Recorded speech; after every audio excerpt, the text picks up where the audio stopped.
Commemorative Comedy Chronicles. Ito ang tunay na TV comedy series for all seasons.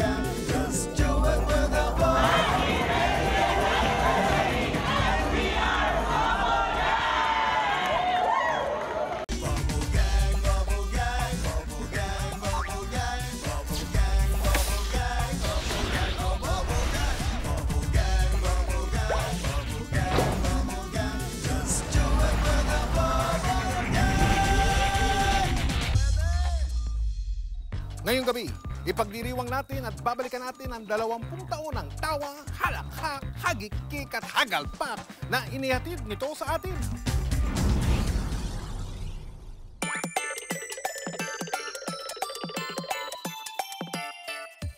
Sina Mr. Matapobre.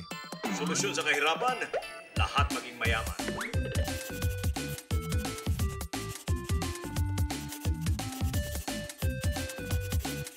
Yaya Rosalinda. OMG, I'm such a winner, not a loser.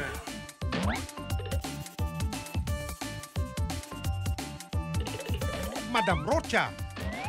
Malaki ang kaibahan ng manghuhula sa manghuhula. Hulaan nyo. Tatalino. Teka, muna iho. Makinig ka sa aking payo. Tatanong mo ba kung sino? Yan ako, si Tatalino. Ay ilan lang sa mga kinagiliwang karakter na ginampanan ni Michael V. Pero hindi lang siya sa Bubblegang nagpalit ng muka. Sa totoong buhay, ika nga'y multifaceted din talaga si Bitoy. Bukod sa pagiging komedyante at TV host, isa rin siyang singer, rapper, composer, writer, at maraming iba pa.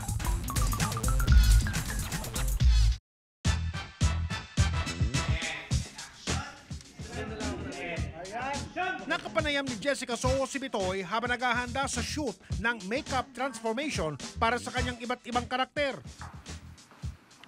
Hi, Bitoy! Oy! Uy, okay yung pin mo, ha? Oy, thank you. Una sa lahat, Bitoy, congratulations, ha? 20 years! Oo nga. Paano niyo nagawa yun? 20 years and counting. Pati ako nagtataka eh. Actually, kahit nung mga unang, especially nung mga unang taon namin, talagang hindi namin naisip na tatagal. Si Direk Cesar Cosme at saka si Direk Uron palagi kong nakakabatuhan tungkol yan. Madalas tinatanong namin ang sarili namin kung hanggang kailan pa. Good evening sa inyo lahat. Parang Ogie, happy anniversary. Happy anniversary. Isipin mo pare, 10 taon na ang Bubblegang. Pero nung dumating kami ng 10th year, yun yung nagka-idea na kami na baka mas magtagal pa than we expected. Kwento mo naman, paano ba nabuo yung konsepto ng Bubblegang? Yung Bubblegang nagsimula the time na nasa kabilang network pa kami. For quite some time na, ginagawa na ng GMA yung isa pang gang show, which is Bubblegang. Hindi pa namin alam. At kinukuha talaga nila kaming maging cast ni Ogie. Hoy! Andiyan pala kayo! Di namin kayo napansin. Uy, and since nandiyan na rin lang kayo, pansinin nyo naman kami. Oo, isang Tinatawagan ko, hindi ina-entertain yung calls ko kasi satisfied naman siya doon sa mga shows niya sa dalawang network. So, ang ginawa ko, inabangan ko yung show niya na nag-i-air. Game show yun eh. So, tumawag ako doon sa guard. Sabi ko, guard, pag dumaan dyan si Michael V, iabot mo yung telepono sa kanya. Nagulat si Michael V. Dahil pagkatapos mag-end yung show niya, nag-closing, denial ko agad yung guard dun sa kung saan siya dadaan. Kasi alam ko, yun yung main gate. Hindi raw agad bumigay si Bitoy sa mga unang tawag ni Marivin Arayata, Vice President for Entertainment TV ng GMA. Pero hindi rin nagpatalo ang tropa ni Marivin Arayata. Kasama ang head writer ng Bubblegang ngayon na si Cesar Cosme, lalo pa nilang sinuyo ang batang komedyante. Cosme, tulungan mo naman ako kay Michael V. Although hindi rin siya close kay Michael V. So ang ginawa namin, madaling araw pa lang, sa Dasmariñas, Cavite pa nakatira nun si Michael V. Inabangan na namin sa labas ng bahay niya si Bitoy. So finally, to make the long story short, Binuo namin with Michael V, with Ogie Alcacid. So, nabuo din yung Bubble Gang. Siyempre, may Michael V, Ogie Alcacid ka. Kailangan meron ka rin mga girls. So, ang ginawa namin, kinuha namin si Sunshine, si Aiko. Tapos may mga support pa, like yung mga graduates ng That's Entertainment, sila Susan Lozada, sila Jackie De Guzman, sila Asunta De Rossi. So, from there, nabuo yung Bubble Gang.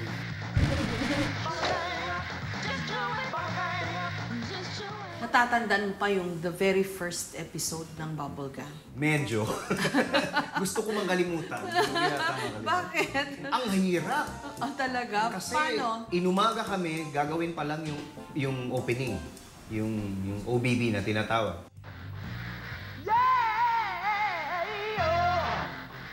Ang hirap ng ginawa namin, masyadong napaka-technical. Or pinahirap lang namin yung dapat madali. At wala pa kaming, hindi pa talaga namin alam kung ano yung gagawin. Narisin mo na, Roy. Lagi mo sa ilalim. Ang hindi alam ng marami, hindi ka lang nag-a-appear sa harap ng camera.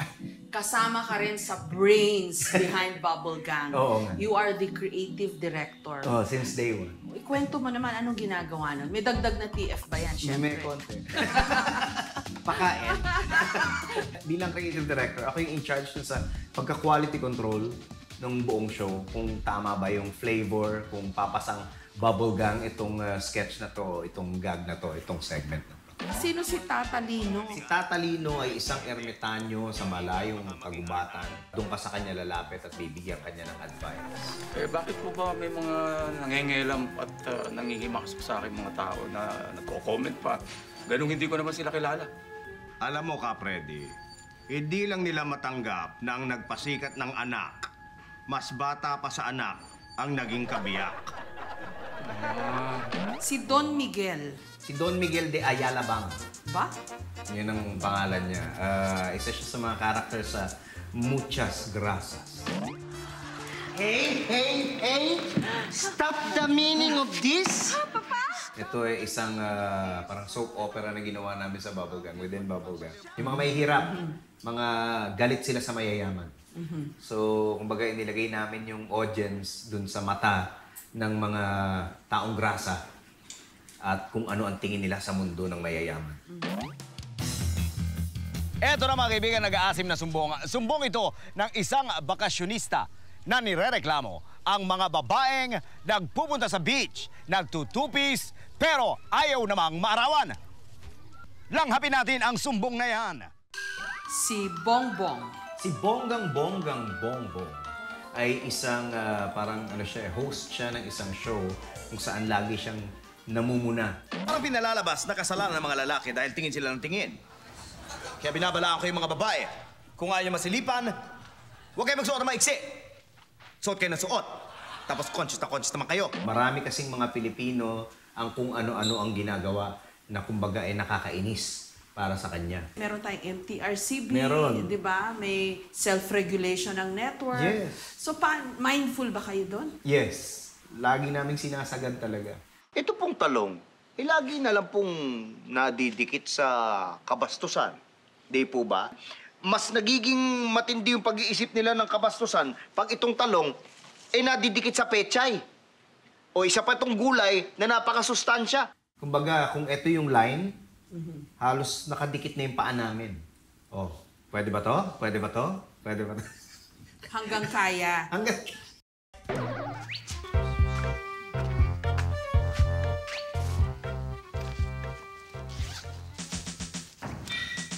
Hold up lang. Oo naman, hold up. Tinatanong ko ba? Tingin mo sa akin, tanga? May baril ka, tinututok mo sa akin. Tinanong ko, hold up yan. Si Mr. Asimo. Nakuha ko yung idea sa isang joke sa radyo. I received 100 pesos po. Alam ko. Ako nagbigay sa iyo yan eh. Mukha ba 500 yan? Tingnan mo yung kulay ube. 100. Limot. Tignan na. Pengin ng limot. Bibili kati ako ng torbetet. Cecilio Sasuman. Si Cecilio Sasuman, one shot lang yan eh. Kumbaga, isa lang yung ginawa niyang segment eh. Meron siyang problema sa pagsasalita. Yung S niya nagiging T. Kaya siya sumikat dahil dun sa declamation piece niya na ang title ay Sino ang Dapat Sisihin? Buti na lang, may itang babae nagbigay sa akin ng 10 bito. Wala pa raw siyang atawa. Ang ibig sabihin, siya ay bigla naman dumating yung bading niyang kasama, inaway ako, tinuntok ako, tanod! Ang sakit-sakit ng aking nod. Kaya sabi ko sa kanya, lagot ka sa akin, itutumbong kita. Happy 20th anniversary, Bubble Gang. So blessed na naging parte ako nitong programa na to. That was 20 years ago and I was 17 that time. I am Sunshine Cruz, I am BG, I am Bubble Gang. Butika, bituka, butike. Soul searching. Wow. Iba-ibang bansa. Tagumpay naman ako, nakita ko sa Korea, yung soul.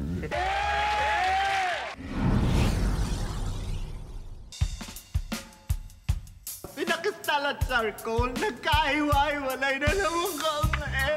Nandito na ako! Ako si Super Masa. 2 dekada na tayong binubugbog sa katatawanan ng Bubble Gang. Sweetheart, anong nangyari sa'yo? Sangkatutak na ang pinauso nilang mga gags na talaga namang nakpasakit sa ating mga tiyan. Hayaan mo ba, Koka? Sasamahan kita. Ngayong gabi, samahan nyo kami sa isang laugh trip down memory lane. Lumilipad na naman ang utak mo. Ating balikan ang ilan sa pinaka hindi malilimutang karakter at mga skit sa unang 10 taon sa himpapawid ng Bubble Gang. Patay tayo dyan. Alien, Raise the Roof. Ilan lang yan sa mga salitang napauso at tumatak sa isip ng mga tao. Ang dating doon. Magandang gabi po sa inyo lahat. Andito na naman tayo sa... Ang dating doon! Kung mayroong comedy skit na talaga namang naging bahagi na ng Pinoy pop culture, ito ay walang iba kundi ang dating doon. Tanungan ko'y ganire. Meron po bagang nasusulat na magaling sa sipon at sa ubo. Ginawa ko pa akong doktor ngayon, ha?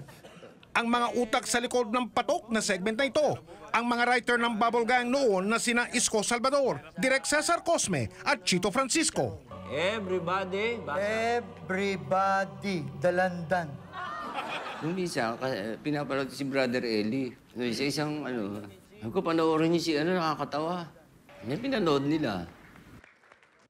Ayun, ganun lang nagsimula. Ako rin nag-introduce sa kanila sa comedy ni Brother Eli. To dream, the impossible dream. Nangahas silang mag-eksperimento sa isang bagong skit nung panahon ng nagdipa na ang mga reliyosong programa sa telebisyon. To bear the unbearable sorrow. Oh, sorrow pa gusto mo. Alien ba sa iyo? Alien! Butika, bituka, butike. Naging bahagi na ng Friday night habit ng mga Pinoy ang pakikinig sa mga basa ng kapatiran. Alien! Alien! Ang Alien at Raise the Roof naging Pinoy expressions na rin. At akalain ninyo, bumenta rin pala ang kanilang pagpapatawa kay Brother Eli Soriano. Soul searching. Wow. Iba-ibang bansa. Tagumpay naman ako, nakita ko sa Korea, yung soul. Tuwan-tuwa siya sa akin eh. Oo, pinagluto niya akong pansit na may hotdog eh. Pagbabalikan mo, parang siya pa yung sumikat dahil sa amin.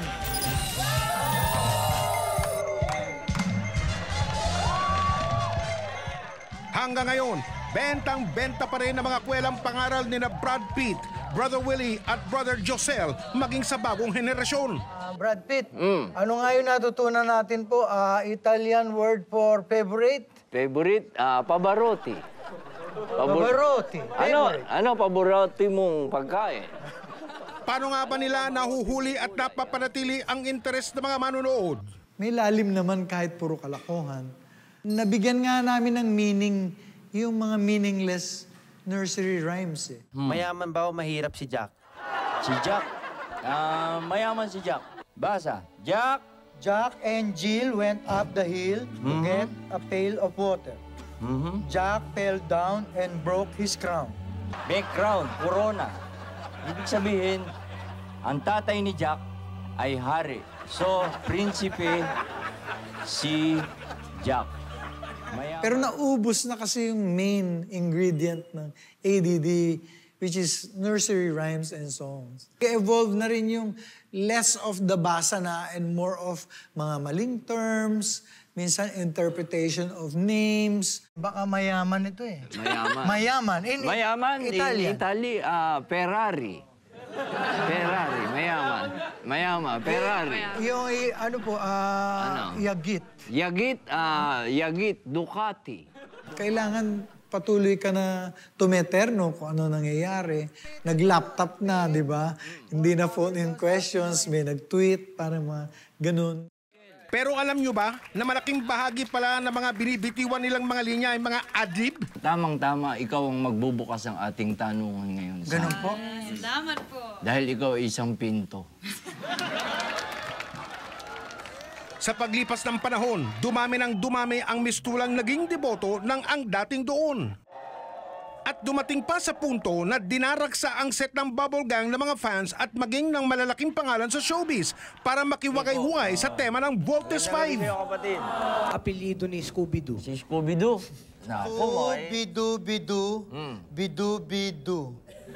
Scooby-Doo, bidu-bidu-biduya. Yung time na, hindi namin alam na ganun kaganda. Hindi ganun kaganda ang tingin namin eh. Nag-enjoy yung mga tao, malalaking guest dumarating.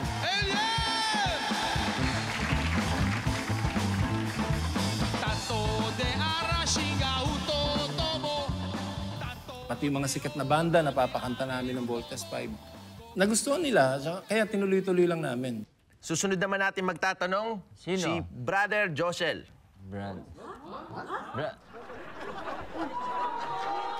Walang dudang na master na nga ng Bubble Gang ang pag-i-spoof sa samot-saring programa. Andiyan ka eh. Sino to? Magisingin. Ay, Sister Carla pala. Alien. Ang dating doon ay isa lamang sa mga matagumpay na skits na hinango sa ibang palabas sa telebisyon. Actually, nagsimula yung Bubble Gang, wala pang social media. So nagre-rely lang kami sa balita, nagre-rely kami sa ano ba uso, nagre-rely kami sa ano ba ang palabas ngayon.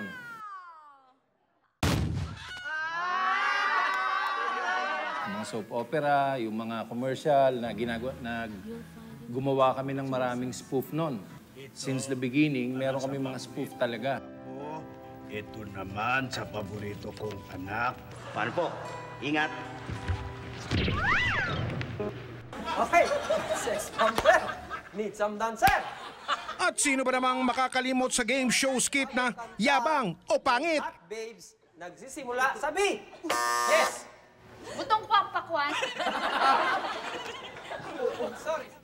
Hindi rin pinalagpas ng Bubble Gang ang pag-spoof sa mga drama sa telebisyon. Bakit ba tumubo itong mga perang to sa halaman na to? Diyos ko. Mapa Mexican novela. Narito na po ako, mahal na Haring Gunggong. Korean novela. Ano tong nangyayari sa akin? Ha? Sumobrang lambot ng katawan ko. Para akong pinabae. Ay, naku, patay. May side effect pala. Takbo na! At pati na rin mga Pinoy pantaserye. Oo nga. Nasisira yung manicure ko. Maging a news program ng inyong lingkod, hindi nakaligtas sa kabaliwan ng Bubble Gang. At yan po nagtatapos ang 4 oras ngayong gabi. Walang dinititigan, walang patutunguhan. Ako yung... Excuse me po. Notorious din ang Bubble Gang sa paggawa ng saksakan na kulit ng bersyon ng mga kanta na naging LSS o Last Song Syndrome ng mga Pinoy. At kung kailangan mo ba to sa oras na ika'y ginigiyan. Parang 95% of the parodies, ako mismo yung sumulat. Idea ko kasi to matagal na eh. Noon pa, nasa kabilang network pa kami. Parang hindi nabigyan ng chance. Dito, nabigyan daan. Kaya kinarir na lang namin. And nagustuhan naman ng mga tao. So parang feeling ko, oh, tama yung ano ko. tama yung pakiramdam ko, tama yung kutob ko about this segment. Mula sa pagsasalin ng mga Tagalog na kanta sa Ingles, kalaunan gumawa na ng sariling lyrics si Bitoy ng mga sikat na kanta noon. Siyempre, may tatak, Bubble Gang. Isa sa pinakasumikat na Music Tagalog version o MTV ang Wag Ninyo Kaming Pansinin o mas kilala sa pamagat na Pangit Ka, Baluga Ako. Sa paglipas ng panahon, music videos naman ang napagtripang gawan ng scoop ng ating mga kababol. Ang Narda ng Kamikasi naging mamaw. Kahit na pinatawaran, marami atang pumapagod dyan. Kulang ang pambili dyan kung ngayon. Ang ulan ng kusye naging ulam. Ang ikaw nga ng South Border naging isaw nga.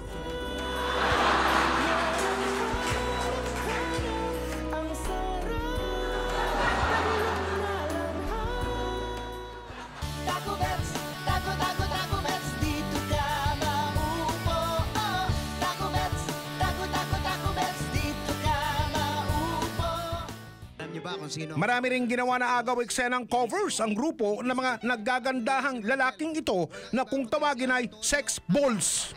Sila raw ang male version ng sex bomb dancers. Mula sa pagiging backup dancer sa segment na Yabang o Pangit, samot-saring kanta na rin ang naspook ng grupo.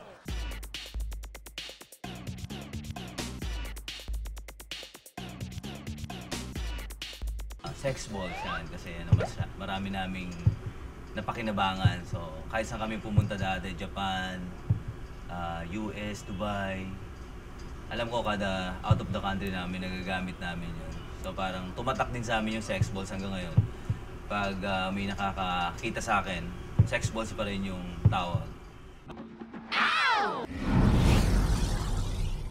Ang hindi ko makakalimutan sa Bubble Gang, syempre yung samahan namin, lagi kami magkakasama. Happy 30th anniversary sa pinakamasaya at pinakamagaling na gag show sa buong Pilipinas, Bubble Gang. I am Maureen Larazabal, I am BG, and I am Bubble Gang. Titrillo! Antonieta ka, Antonieta ka, Antonieta, Antonieta, Antonieta ka talaga! Ang dami po nun! Ang comedy show na Bubble Gang ay parang balita rin. Kailangan mainit at napapanahon. Dito rin na mayagpag ang Bubble Gang dahil hindi ito pumalyang magpauso ng bago. Hindi lamang mga simpleng tao ang nagawa ng mga karakter sa Bubble Gang. Sumbong-sumbong kay bonggang-bonggang-bongbong. Dito na kayo magsumbong. Siyempre, ang malalaking tao sa iba't ibang industriya, hindi rin nila pinalagpas. Tulad nila Jacqueline Jose, Tulfo Brothers at iba pa. Titrillo! Ako po si Den Tolpo. Berwin Tolpo. At ako naman si Daffy Tolpo. Bakbaka na! Pero yung sa Tolpo Brothers naman, we make sure naman nakakatawa. And I believe nag-react na rin ng Tulfo Brothers about it, that they're having fun watching us. Hoy, hoy, scammer!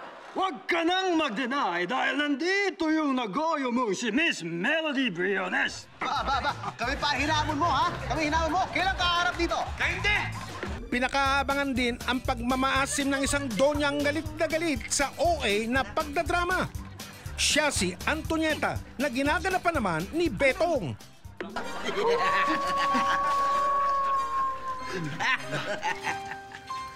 Kailangan ba talagang sabay-sabay tayong pumasok sa isang bahay na walang pahintulot? Nangyayari ba ito sa totoong buhay? Kontrabida siya ng mga kontrabida, nababasagin niya yung mga klise ng mga telenovela. So parang titirahin mo yung mga telenovela na napapanood natin. Madalas nakikidnap, nakaka-amnesia. Parang ang gagawin, ako yung boses ng mga televiewers para maintindihan nila na hindi naman totoo yung mga pinagkagawa niyo sa telenovela. So doon nagsimula. Antonieta ka, Antonieta ka, Antonieta, Antonieta, Antonieta ka talaga! Ang dami po nun! Nakakatawa siya, na-appreciate siya ng masa. Kasi soap opera yan eh. Pagka kayo, lagi na lang kayong merong amnesia. Lagi na lang kayong may sampalan. So, ini-spoof namin yon. Bravo! My God, amnesia! Bakit lahat na lang ng mga bida, kagaya mo, ha? Sa mga telenovela, palaging mahinang utak. at mababang IQ! Umalis ka nga dyan, Tonyeta! Kung makapalo ka! Tita Antonieta, hindi ko ba naawa sa akin? Sorry naman, Amnesia. Hindi! Ano na naman to? Ang dami mo na namang reklamo sa Facebook. Eh, paano po kasi? Puro basketball mga post. Nariyan din si Sep Cadayona. Kung ayaw mo makakita ng post tungkol sa basketball, eh di wag ka na lang mag-Facebook.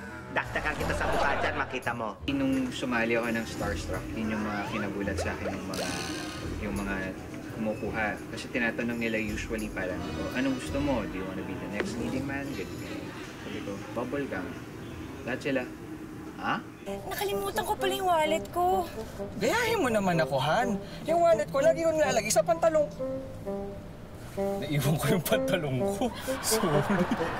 Marami nagsasabi, oh, nakikita nila si Seth sa akin or ako kay Seth. Which is true.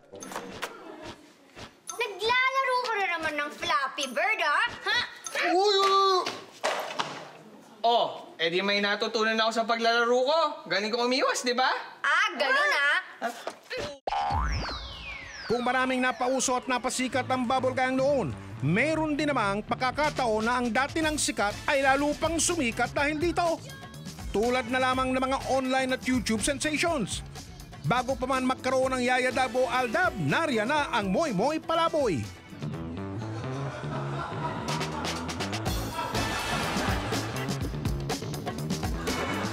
Ang Moy Moy Palaboy ay ang magkapatid na sina James Ronald at Rodfield Obeso. Sumikat sila sa pag-a-upload sa YouTube ng kanilang paglilip-sync ng mga sikat na kanta. Sa kasalukuyan ay umabot na ng mahigit 25 milyong views ang kanilang pinaka-popular na video.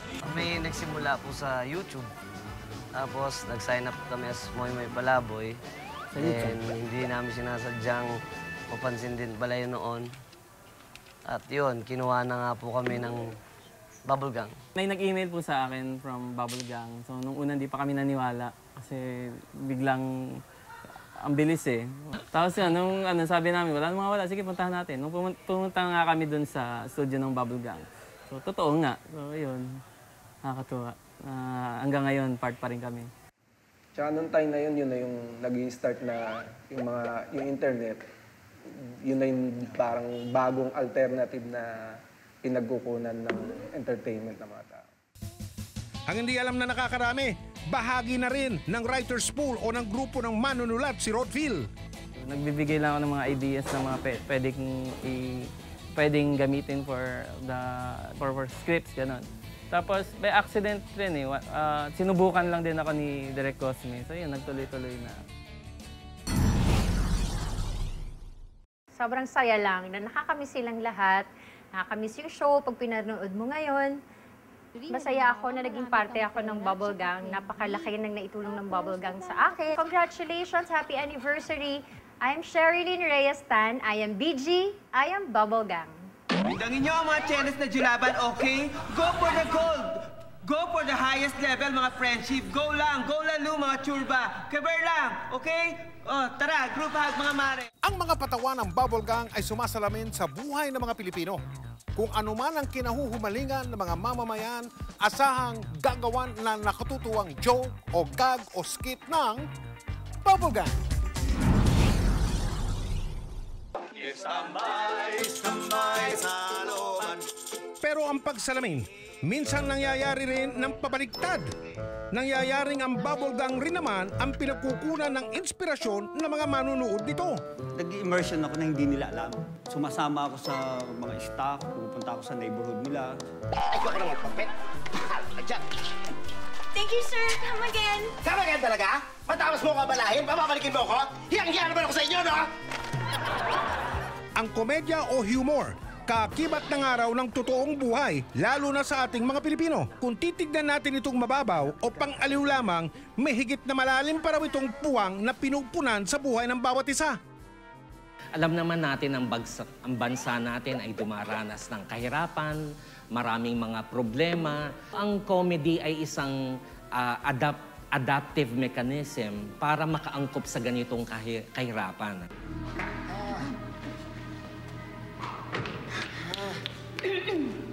Ako, sorry po. Hindi ko naman po gusto mabundol kayo eh. Anong gusto mo palabasin? Ginusto kong bundulin mo ako? Ha? Alas ka doon ng Pinoy. Madali siyang makakuha ng bagay na pagtatawanan kahit sa mga pangit na sitwasyon. Pero sa paglipas ng panahon, ang komedya nagbabago na rin. Hindi na ito simpleng makapagpatawa lang. Kailangan na rin daw itong iangkop sa lipunang kasalukuyang ginagalawan. Ang comedy medyo salbahe. Ang masaklap lang, maraming naughty jokes na hindi namin magawa pero nailulusot pa rin namin. Bigyan mo ako ng number 2. Walang hiya ka? Ano ka ba naman? Hindi ka ba nakontento sa akin? Nahanap ka pa ng number 2? Dito na rin naipakita ng Bubble Gang kung paano ito umayon at sumabay sa takbo ng panahon. Ang Bubble Gang ay maituturing kung parte na rin ng pop culture kasi meron tong significant following at saka merong mga taong patuloy na sumusubaybay dito at meron tong mga naiimbento na mga katatawanan na ginagaya ng mga ordinaryong tao. Sa katunayan, hindi natin alam sino ang gumagaya kanino. No? Ang Bubble Gang ba ang gumagaya sa realidad o ang realidad ba ang gumagaya sa Bubble Gang? Isa si Rolin Saclote sa mga masugid na sumusubaybay sa Bubble Gang mula pa nung nagsimula ito noong taong 1995. Katunayan, pumunta pa siya noon sa UP Diliman para daluhan ang ika-10 anibersaryo ng kanyang paboritong programa. Makalipas muli ang 10 taon, sa ika-20 anibersaryo ng Bubble Gang, sinorpresa namin siya para makitang muli ang kanyang mga idolo.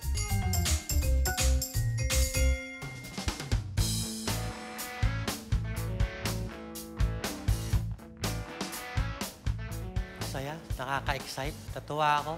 Once in a lifetime experience to. Andito ako ngayon sa set ng Bubble Gang. Andito sila lahat.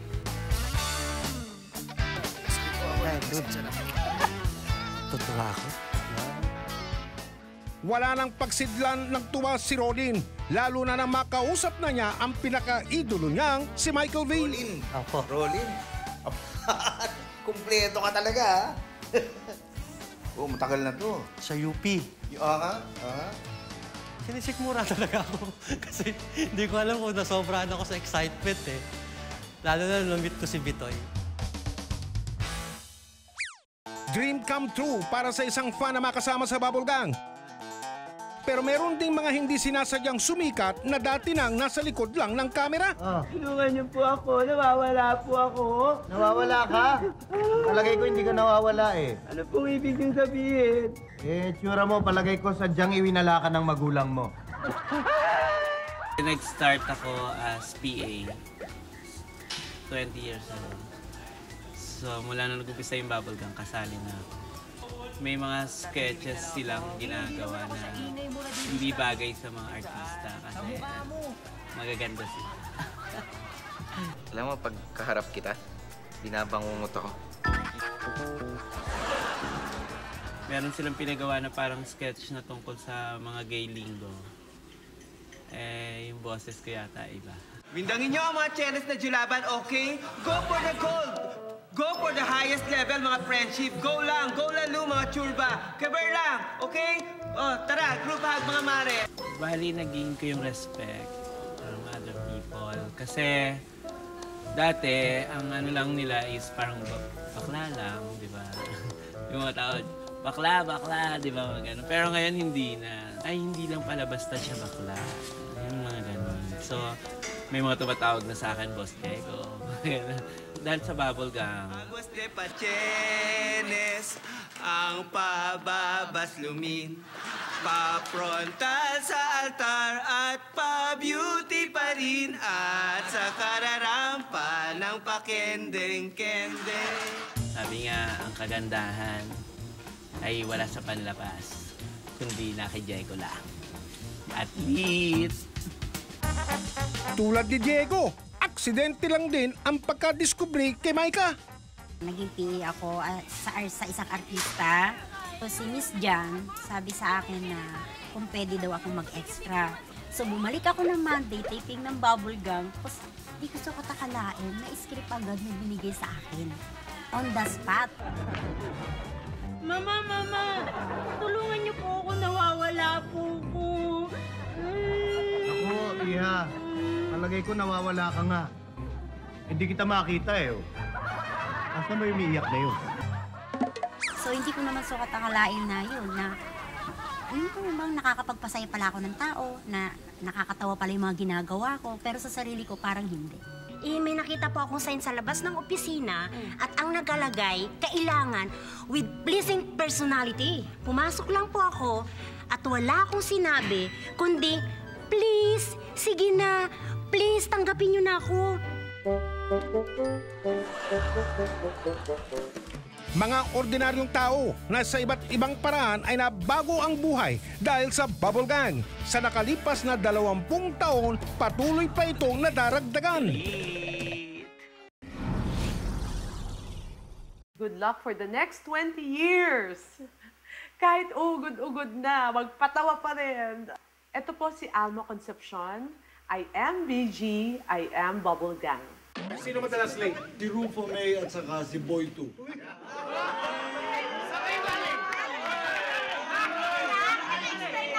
May dinaanan lang kami. Kasi nga pag bumili ng kapag... Mga kapuso, 20 taon na po ang Bubble Gang.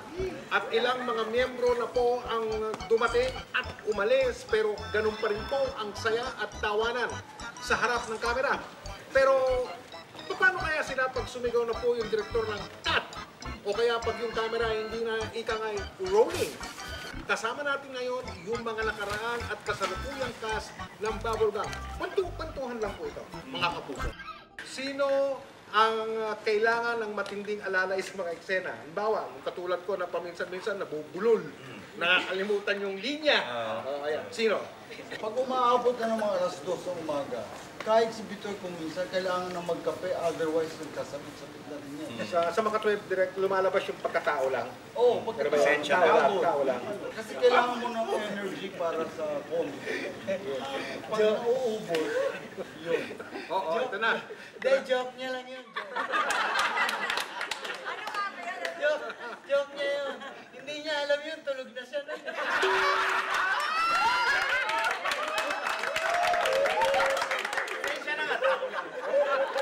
Sino ang magaling sa adlib o yung tinatawag na improvisation, yung wala sa script, wala sa usapan, biglang, ay, lalabas ka lang.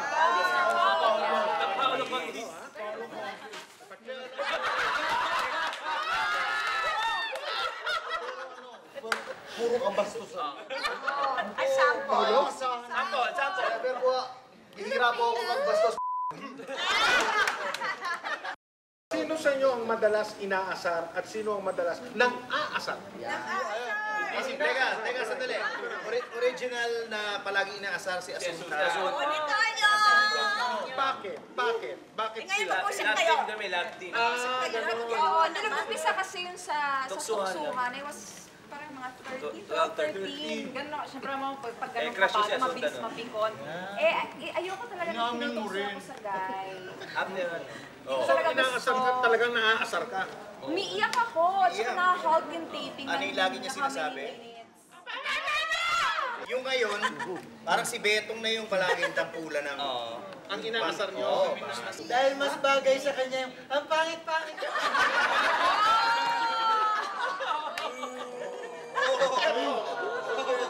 Amazing. It's amazing. Thank you, Direct. I'm feeling spiritual.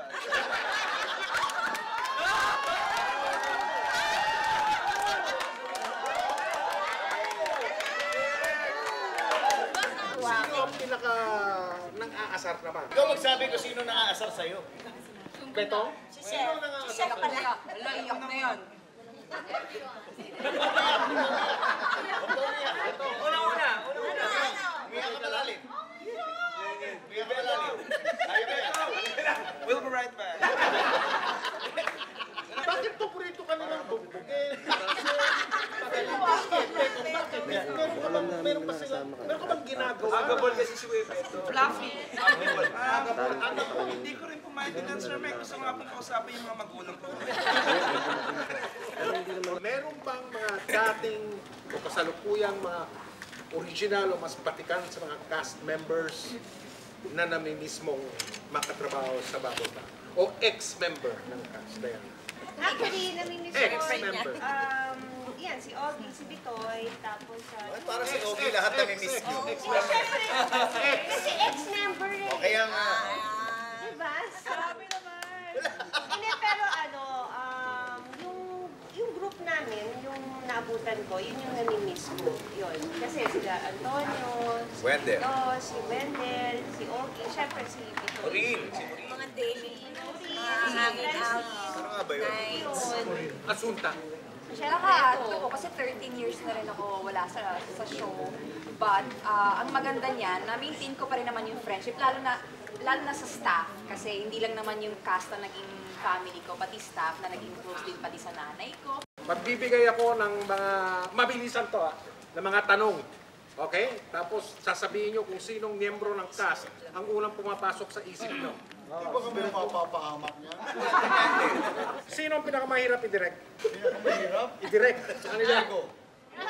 Sino ang pinakapasaway sa set? Si Juancho. Ano ba pinakapasaway sa set? Okay, sino madalas late? Hindi ko alam ako.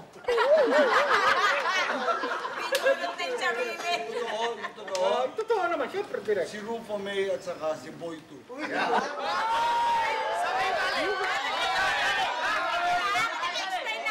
May dinaanan lang kami. Kasi matang bumili ng kape. Okay. Aboy ko. Pagdating ko po, tulog siya eh. Yun. Sino ang pikon? Si Wendell. Dati na pikon yata si Wendell. Oo, okay. Sa kanya. Sa akin, no? Sa akin. Hindi, sa kanya din. Hindi. Sa atin. Parang overprotective, may nililigawan. Sino ang... Pero meron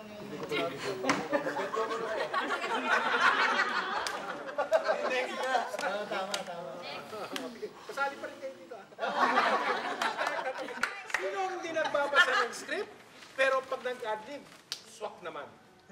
Alam niyo yan. Sino pa may nag-invento rin on the spot pero mali na yung sinasabi niya dahil Sakit tama yun eh. Yan, magaling Magpalusot. magpatawid. Kaya na-invento niya yung mga go. Habang yung mga susunod Oo, dati ganun ako. Parang coaching namamatay yung makina, kinakajot. Pero push pa din. Okay, mga kapuso, yun na po ang roast natin ngayong gabi. Marami na tayong nalaman, marami nang nabuko, at marami nang nalaglag na miyembro ng cast ng Bubble Gang. So tuloy-tuloy lang po ang ika-20 taong anibersaryo, tuloy-tuloy hanggang sa ika-21 anibersaryo ng Bubble Gang.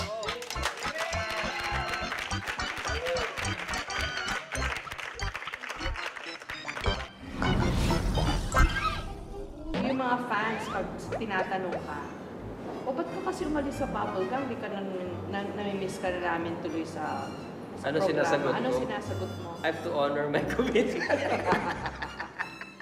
Sa pagtakbo ng panahon, ilang parangal na rin ang natanggap ng Bubble Gang. Natatangi rito ang Asian TV Awards bilang Best Comedy Show. Pero sa kabila ng mga tagumpay na ito, nananatili ang simpleng misyon ng palabas, ang makapagbigay ng tuwa at saya sa kanilang mga manonood. Parang pamilya ng araw ang kanilang grupo. Kaya naapektuhan din ang grupo tuwing umaalis ng miyembro, kagaya na lang ni Ogie Alcacid. Oh, it's only a bad dream. But of course, we have to move on. There are things, he has other plans. Siyempre, nalungkot kami lahat. But we cannot stop him from doing what he really wants or his dreams, achieving his dreams. Hindi ko na paiikutin pa, okay. Ang alin? Namimiss mo bang Bubble Gang? Akala ko may kasalanan ako. Pag-ikot, kasalanan na agad. Siyempre, actually si Bitoy lang. Hindi. Biro lang. Biro. Siyempre, namimiss ko yung buong barkada. Pamilya ko na yun eh. Lumipat ako, I was pretty much on my own. Wala siyempre si Bitoy, di ba? Ang hirap. So, Bitoy, nung umalis si Ogie, sabi mo, parang pareho kayo lumipat dito, sobra kayong magkaibigan. Oo. parang sing tatag, sing haba ng bubble gum or Yes. beyond. And then isang araw, bigla siya nagpaalam. Nagpaalam. How did that make you feel? Alam mo, ano nga very appropriate yung timing ng paalam niya dun sa isang segment namin. Ewan ko kung maaalala mo, pero may pictures ako to prove it. I have it. Oo. Nagpapaalam siya, ang set namin, burol. May ataol doon. So parang... Nawatay yung bubble gum? Hindi naman. Hindi, parang merong isang namatay na parte sa akin. Na parang by the time na natapos yung sketch namin, wala na si Ogie. Kumbaga parang napaka-symbolic nung, may nawalang tao or someone dito sa sketch na to. Pero yung alis niya, kinunan ko pa siya dun sa may exit na sign. Na nataon naman na ganun. Pero nung the following Mondays na nagta-taping kami na wala na to, nahanap ko na. Parang may, may kulang talaga. May kulang talaga. Ingatan mo, ha? Huwag mong mag-aay! Paano mo binuo, Ogie, yung character ni Angelina? Wow, years and years of intense training. Sa mga anak ko. Talaga? Oo. Medyo ganun bumitaw yung mga... Kahit yung, di ba, yung tagline. You're such a loser. Talaga? Kaya lang, di ba nananabunot siya, sinasabunutan niya yung character ni Bitoy. Well, hindi naman ganun yung mga anak ko. Oo nga, o kailan i-clarify mo yun. Yung part na yun, may pagka ako yun. Nung bata ako, medyo spoiled. Sinasabunutan mo yung Hindi yaya naman mo. ganun, pero spoiled brat ako. Yung Talaga? susumbong ko yung kuya ko. Wala na, hindi na masakit. Oh no! My knees hurt! Masakit din ang tuhod mo. Okay, sige, kikis natin yan. Magic, hindi na masakit. Therapeutic ang bubble gum. Talaga? Oo Bakit? Biro mo, nasa set ka, nakakapagpatawa ka. Diba? Yung cameraman mo, tumatawa sa'yo. Tapos yung effect nung pag-ere niya sa Friday, may ganong response. Time heal ka na po sa akin. May ganun. So sobrang enjoy niya kada taping, nakagawa ng kanta yan. Tungkol sa pagte-taping. May ganon? Anong kanta yun? Original sa... Kantayin mo, namimiss na namin yun. Pakanta naman, Ang sarap mag-taping, lalo na pag marami ang ginagawa. Basta kung ano na lang, fill in the blanks yun Oo, kung ano yung senaryo, yun. Meron na kaming parang automatic na pag mataas siya, nandun ako sa baba. Tapos pag ako naman yung mataas, nandun sa baba.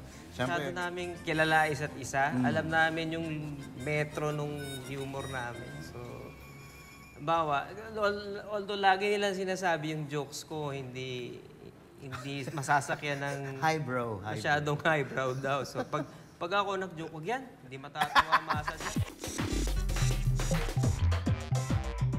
La! Salamat, Mike. Parang kahit na mukha kayong tanga, sorry, pardon me for saying it, but you carry it, parang the show or you carry it with some degree of integrity and dignity, di ba? Parang ganon yung, alam mo Integrity, yun, pero yung dignity pa. ako hindi ako magsuswitch ng channel kasi hindi ako na-o-offend. Kami, nag-e-enjoy kami na parang tayong tanga. Ang galing, di ba? Yung parang... Hindi, tsaka yung end result na alam mong masisiyahan yung mga taong manonood nito, matutuwa, matatawa. Ogie, favorite characters? Angelina, Boy Pick Up. Boom! Boy Pick Up, are you ready? Go! Yung Boy Pick Up ba, ikaw nakaisip nun? Kasi nung binigay sa akin yung concept, kasi parang tinatanong sa, paano kaya to? Kailangan may maglaban kasi nauso nga yung pick-up lines, di ba? Pero ang style natin, yung parang nagra-rap-rap, ano ang tawag doon? Rap battle, parang gano'n. Oo. Sabi ko, di gawin natin, naglalaban-laban, tapos yung mananalo, walang sense. So, tapos tawagin natin siyang Boy Pick-up. Pick-upistas! Nahanap ko na ang pick-up girl na bagay sa ating pick-upan! Wala iba, kundi si Neneng Me! Actually, wala pang personality yun nung nasa papel. Wala Pero nung lumabas na si Ogie, ng dressing room, nakasombrero, may beard na manipis, naka-bling-bling, tapos yung attitude na parang blank, na parang ang galing ko, pero hindi naman. Yun yung nagdala lahat eh. Parang wala, bagsakan lahat nung binitawan niya yung mga linya niyang walang sense. Piga! Piga! Piga! Piga! Bagay tayo. Bakit? Kasi, ang lighter, pag binato mo sa pader, sumasabog. Huh? Sumabog ako doon!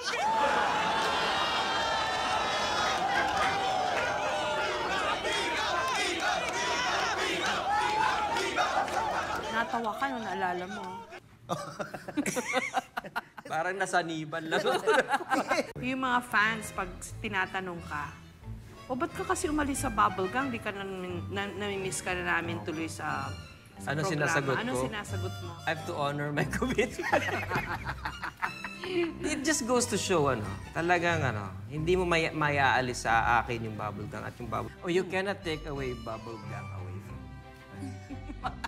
Mali! Mali! I-compose mo muna kasi. You cannot take away me from Bubblegang. Habang buhay na yan. I am BG. 20 taon na po ang Bubblegang. Isang programang pinatibay ng panahon na binubuo ng mga taong pinagbuklod ng iisang misyon. Ang pagpapatawa.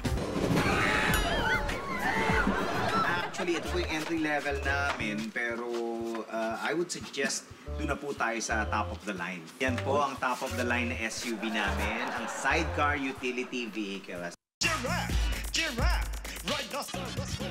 Marian Rivera. Sky is the limit ka talaga para sa Bubblegang. At sa mga susunod na taon, siguradong marami pa silang maiimbentong gags, mapapawusong jokes, kasi gusto kitang bigyan ng bata. at pasisikating mga karakter na tiyak na kagigiliwan ng mga Pilipino. Gusto ko mangyari para hindi masayang oras ko. Sana marami pa kaming ma-invento, mabuo na mga karakter na, alam mo yun, kakausap sa puso ng Pilipino. At magiging proud siya na, Pilipino gumawa niyan. Ako yan eh. Magandang gabi po. Ito po ang 4 oras. Marami na ang gumaya sa Bubblegang, pero wala pa rin nakakatapat at nakakatinag sa longest-running gag show sa bansa. Ano pa nga ba ang gusto nilang patunayan? At ano ang gusto nilang maiwang legacy sa mga manunood? Dumadami na tayo, mga alien. Opo, alien! Gusto ko lang na yung Bubblegang maging parang haligi o maging poste ng comedy shows. At saka sana, maalala kami ng mga tao bilang isang show na tumulong na i-elevate o nag-attempt na iangat yung standard ng comedy dito sa bansa. Kahit kailan, tunyetang tunyeta ka! Parang if there's one thing you should define Bubblegang siguro, kaya siya tumagal, it's because it's really one big family. Hindi siya trabaho. Ito na yung isang bagay na parang nasa sistema na nila. It's something that they look forward to. Hindi nila to naiisip as taping. Bubblegang is Bubblegang. It has been a part of everyone's life. And we will continue to make Bubblegang hanggang kaya pa ng next 20 years, 50 years, why not? Iba't ibang muka, pangalan, karakter at katauhan ang nakikita natin sa telebisyon. Pero gayong paman, naging pamilyar sila sa atin at pinatuloy sa ating mga tahanan, nakisalo sa ating mga hapunan, at nakitambay sa ating mga bahay. Naging paksa ng mga kwentuhan, naging salamin ng lipunan. Yan ang tatak Bubblegang na sana ay tumagal pa ng mahabang panahon. Hanggang sa susunod na 20 taon, ako si Mike Enriquez, I am Bubblegang!